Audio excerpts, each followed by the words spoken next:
बिस्मिल्लाहिर्रहमानिर्रहीम। मेरा नाम मोहम्मद सलमान ज़फ़र है और मैं पेशे के एतबार से एक सॉफ्टवेयर इंजीनियर हूँ और उसके अलावा फुल टाइम टैग। आज का जो मेरा टॉपिक है वो है तरक्की याफ्ता माशरे की कीमत। इससे पहले कि मैं इस चीज़ में जाऊं कि तरक्की याफ्ता माशरे की कीमत क्या है, मैं इस चीज़ के बारे में थोड़ी सी रोशनी डालना चाहूँगा कि पीटीसीसी करने से पहले मेरे जहन में एक तरक्की याफ्ता माशरे की क्या तस्वीर थी। मेरे जहन में जब भी एक तरक्की याफ्ता माशरा आता था तो उसमें अच्छी सड़कें, ऊंची इमारत, अच्छे अस्पताल, स्कूल, कॉलेजेस, अच्छी गाड़ियाँ, अच्छे घर और इस तरह के जितने भी मटीरियल्स हैं वो सब मेरे जहन में आया करते थे। और जब ये सब चीज़ें आती हैं तो उसके साथ सैल पसंदी और आसाइशें भी आ जाती हैं। और इस सब की जो कीमत है वो हमें इसलिए नजर नहीं आती क्योंकि उसकी कीमत हमको खुद नहीं अदा करनी।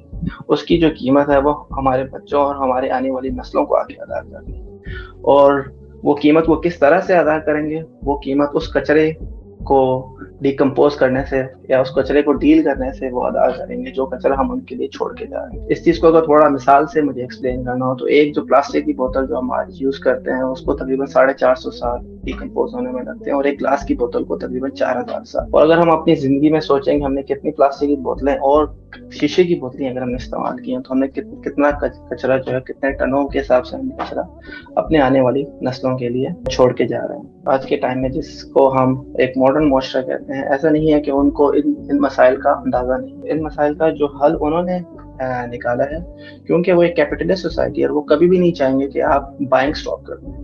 वो आपको वो चीज बेचना शुरू कर देंगे जो आप खरीदना चाहते हैं। अगर आपको माहौल से बहुत ज्यादा मोहब्बत है तो आपको वो कंपोस्टेबल चीजें बेचना शुरू कर देंगे। वो कहेंगे अच्छा प्लास्टिक की कटलरी ना इस्तेमाल करें, आप कागज की या गत्ते की बनी हुई कटलरी आप इस्तेमाल करना शुरू करते हैं, लेकिन अब हमसे खरीदना बंद मत करें। पीटीसीसी करने से जो रियलाइजेशन हुई वो ये रियलाइजेशन हुई कि इस मसले का हल सही चीज खरीदने की बजाय उसको उसकी जड़ से पकड़ना होगा। और वो जड़ ये है कि आप हमें अपनी वांट्स और नीड्स का अंदाजा हो।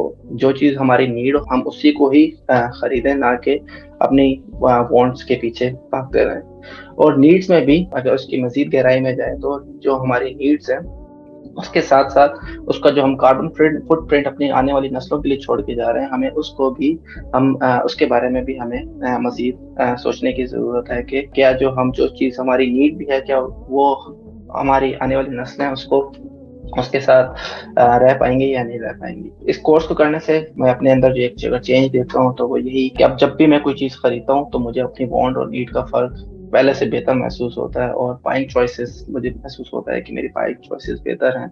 और कभी कभी ये भी हो जाता है कि अगर मैं कोई चीज़ खरीद रहा होता हूँ तो मेरी बेटी ही मुझे रोक देती है कि ये नीड नहीं, ये वांट है, ये नीड नहीं है। इस पूरे डिस्कशन का हरगिज़ ये मकसद नहीं है कि हम एक तरक्की याफ्ता माशरे के लिए अपनी कोशिश ना करें या हम एंटी कैपिटलिस्ट हो जाएं। लेकिन ये कि हमारी जो तुम्हारे जहनों में जो तरक्की की जो डेफिनेशन है या जो तारीफ है, हमें उस तारीफ को दुरुस्त करने की बिल्कुल जरूरत महसूस करनी चाहिए। क्योंकि वो दीन जो हमें दरिया पे खड़े होकर अगर हम वजू कर रहे हो उस वक्त भी हमें अगर पानी जाया करने से रोकता है तो माहौल को तबाह करने की हमें इजाजत किस तरह से दे सकता है। आखिर में मैं एक और चीज शेयर करना चाहूंगा कि एक समंदर में दुनिया में जितने भी समंदर उनमें जो सबसे जो गहरा पॉइंट है मरियाना ट्रेंच उसका नाम है और वो 10,000 मीटर की गहराई में मौजूद है। और वहां पे भी आज से 4 साल पहले प्लास्टिक बैग्स जो हैं वो मिले गए थे। तो एक ऐसी जगह है जहाँ पे इंसान सैकड़ों और लाखों हजारों मील जो है उसके आसपास कोई इंसान नहीं रहता, वहां पे भी हम